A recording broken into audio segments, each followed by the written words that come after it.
is a way of communicating or interacting or getting to know each other online. So instead of person to person or over the phone or meeting people, you now have this new old other persona. So the purpose tonight of our panel is to talk about social networking. What is it? How do I do it? How do I create a consistent message? And most importantly, how do I make more money? Because the whole point is you want to get more business, right? So if we're not using it for personal use, we're trying to get new clients, we're trying to expose our brand. So if you have not put time, not necessarily money, but time into making sure that your website is reflective of your company or your product or you, that can just be a landing page even. So if you're a small company starting out and you don't have the money and you want to be able to craft something that is reflective of you, then be able to create a landing page that has your information is reflective of your brand in terms of energy and design, and has contact information so that your potential customers can find you and can find your product. If you create a social media campaign, you're driving traffic to something that then doesn't connect with what your brand is. So you really need to first start with that and make sure that your messages are honed and that that's reflected on the web so that when you get that traffic, they know where to go and you're not losing those customers.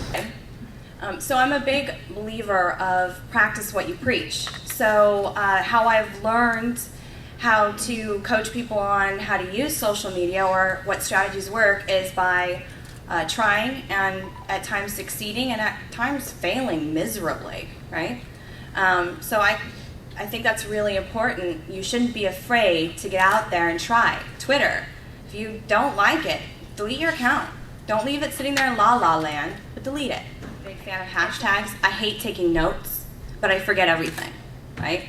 So I Twitter stuff I want to remember.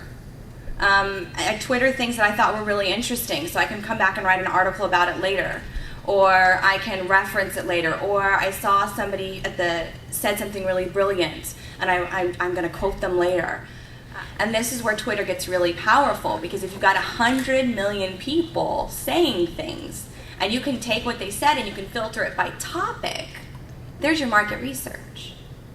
So it's some pretty powerful stuff for people. Does anyone not know what Twitter Yes, is? please explain. Twitter is just another way of communicating that we haven't, had in the past. It's really a way of sending messages, of engaging your target audience. The thing about Twitter, not to backtrack, but just to reiterate what Rebecca said about handles now, your Twitter handle is becoming like websites. People are, if you don't go and get your brand name now, if you don't get your handle now, it could be gone. And people are now charging to get your Twitter handle. Maybe you want your name, maybe you want your business name. Somebody else already has it. So even if you're not ready to Twitter, I think it's important to go on and reserve your name. How I see Twitter is, this is the thing, guys. 2 years ago, everybody on this panel would have been talking about MySpace, right? Yeah. Before that, it was YouTube. Now it's Facebook. It was Friendster. What I think is important for everybody to understand, that you just got to kind of keep on top of whatever the social networks are relevant to your space.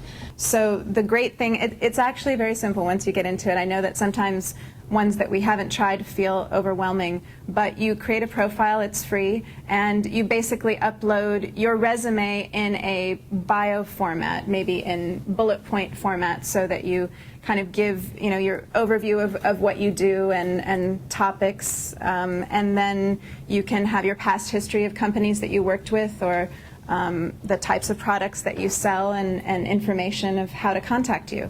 So you can put as much or as little information as you want, but the more information that you put, the easier it is for people to connect with you and access you. And once it's there, it just sits there. You don't have to do anything. You just check your inbox. Or you can search for people. You can search for certain topics, and you can find, the president of Gucci, and you can contact them.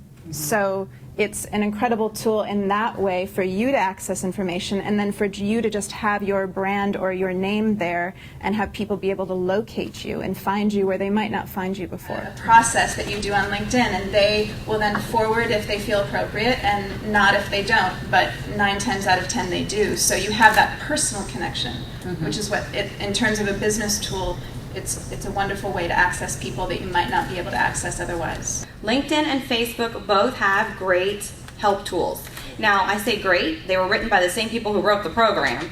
So, but for them, considering where we come from, where it was make you something and leave you out to dry, they're a little further along. So if you're not sure if you should be on LinkedIn or not, go to YouTube and watch the videos, and see what you think from that. What was the first one? My comments should really be focused on what you shouldn't do after you hear from everyone else what you should be doing in order to market your business. So I want to keep my comments to a minimum to not scare you away from these wonderful technology. In general, once you upload your profile online, there is no absolute privacy because regardless of the type of social media network, the moment you sign on to their website or their services, then the information is accessible to those companies. And that's why even though I have all of these access to technology, I keep a minimum amount of information on there just so that I can see what other people are doing, but without disclosing too much of that information. Having said that, and I'm only this way because I'm an attorney and I know what the worst case scenario is. And there's different philosophies. Like, I have 1,100 connections on LinkedIn, and I have met or talked on the phone with every single one of them. They're all people I know. But the moment you open up any information about you, it becomes public. The law of privacy, in the United States only protects that which you intend to be private. The moment you share it with the public, that information now becomes public. And just look around, and like I think one of the great points was here is that it is kind of a little bit trial and error, and I think that sounds scary for business people, but it's not an expensive risk. So it's like for us, we will get a client on Facebook, we won't get any hits, we just won't use Facebook anymore. But we have had programs where we've got 40% increase in sales by doing a Facebook promotion. But it depends on what you're trying to accomplish.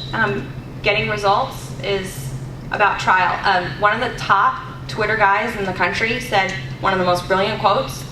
He said, we've learned, he was with AOL and helped to develop AOL, and he said, you try it, if it works, you keep doing it. If it doesn't work, you tweak it, and then you try it again, and if it still doesn't work, you throw it out and try something else.